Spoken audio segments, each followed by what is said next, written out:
لباس ہے پھٹا ہوا غبار ہے اٹا ہوا تمام جسم نازنی چھدا ہوا کٹا ہوا تمام جسم نازنی چھدا ہوا کٹا ہوا یہ کون ذی وقار ہے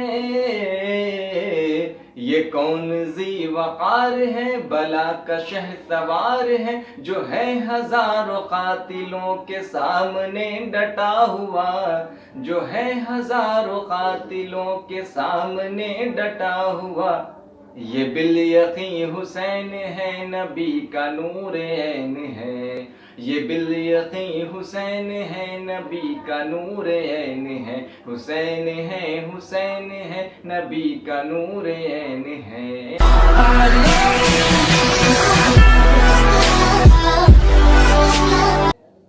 ناظرین السلام علیکم آداب، میں آپ کا دوست یار محمد انصاری اور آپ دیکھ رہے ہیں انصاری سر آن لائن کلاسز۔ آج کے اس خاص ویڈیو میں ہم آپ کے درمیان لے کے آئے ہیں 8ویں جماعت کی اردو کتاب فروزہ کا سبق 13 جس کا عنوان ہے شہ سوار کربلا۔ شہ سوار کربلا دراصل ایک برائے مطالعہ ہے، یعنی صرف پڑھنے کے لیے ہے، جس کے شاعر یعنی مرثیہ نگار علامہ حفیظ جالندھری ہیں۔ علامہ حفیظ جالندھری نے بڑی خوبصورت طریقے سے واقعہ کربلا کو اس میں پیش کیا ہے اور وہ مرثیہ کے حوالے سے، اور ہم نے پچھلے جماعت میں آپ کو ایک چیز واضح کراتے چلے کہ مرثیہ کے ضمن میں ہم نے پچھلے جماعت میں یہ جان چکے ہیں کہ مرثیہ دراصل وہ نظم ہے جس میں حضرت امام حسن حسین رضی اللہ تعالی عنہ اور ساتھ ہی 72 نفوس قدسیہ کے حوالے سے واقعات پیش کیے جاتے ہیں، اسے مرثیہ کہتے ہیں۔ تو وہ بہترین طریقے سے علامہ حفیظ جالندھری نے مرثیہ کو اس میں ترتیب دی ہے، اور وہ فرماتے ہیں کہ جب واقعہ کربلا ہوا تو حضرت امام حسین رضی اللہ تعالی عنہ یعنی حضرت شبیر جو تنے تنہا دشمنان کے قافلوں میں چیرتے ہوئے صفوں کو چیرتے ہوئے آگے بڑھ رہے تھے، تو دشمنوں کے اندر یہ کوہرام مچ گیا، جہاں دوسری جانب کفار و مشرکین یعنی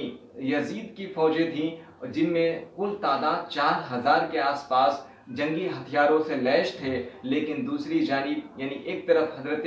حسین رضی اللہ تعالی عنہ کی طرف جو ان کے اہل بیت اطہار تھے اور چند بچے اور خواتین موجود تھیں،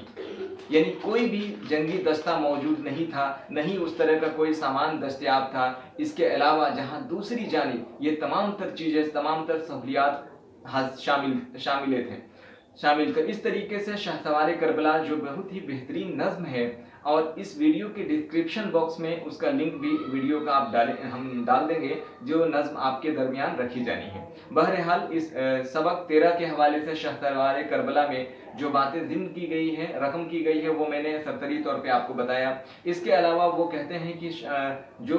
کربلا کا واقعہ ہے یعنی جنگ ہوئی، وہ دراصل حق و باطل کی جنگ ہے، چونکہ حضرت امام حسین رضی اللہ تعالی عنہ ہرگز نہیں چاہتے تھے کہ کربلا کا کوئی واقعہ پیش آئے، یعنی کسی کو اپنی جانی و مالی نقصانات جھیلنا پڑے،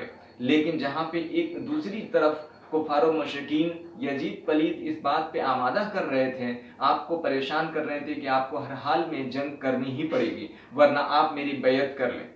جبکہ بات یہ طے کی گئی تھی کہ ہم آپ کے ہاتھوں پہ یعنی حضور اکرم صلی اللہ تعالی علیہ وسلم کے نواسے آپ ہیں، آپ آل رسول ہیں، آپ کے ہاتھ پہ ہم بیعت کرنے والے ہیں، آپ کی باتوں کو ہم ماننے والے ہیں، لیکن یہاں معاملہ دراصل برعکس ہو گیا، الٹا پیش آیا۔ کفار و مشرکین نے وہ جنگ کے لیے آمادہ کیے، اور آخرکار یوم عاشورہ کا جو معاملہ پیش آیا اس میں آپ سب نے بغیر تحریری شکل یا دوسرے اقابلین کے حوالے سے یہ باتیں رقم کی جاتی ہے کہ ایک ایسا گھمسان جنگ ہوئی جس میں کفار و مشرکین کی طرف سے کئی 100 یا کئی ہزار لوگ مارے گئے، جبکہ اہل بیت و اطہار کی طرف سے یعنی شہدائے کربلا میں 72 نفوس قدسیہ کی شہادت کا واقعہ پیش آتا ہے۔ تو یہ بڑی ہی عظیم اور عالم اسلام کے لیے ایک نئی روشنی کا تابع پیدا ہوئی کی، جس میں حضرت امام حسین رضی اللہ تعالی عنہ نے اپنے جان مال کی قربانی دے کر عالم اسلام کے سبزے کو، عالم اسلام کے درخت کو سرسبز و شاداب کر دیا۔ تو اس طریقے سے آپ مختصر تعارف سن رہے تھے ناظرین۔ اب اس کے حوالے سے مکمل نظم جو ہوگی وہ اسی ویڈیو کے ڈسکرپشن باکس میں آپ کو ڈال دیں گے جائے گا،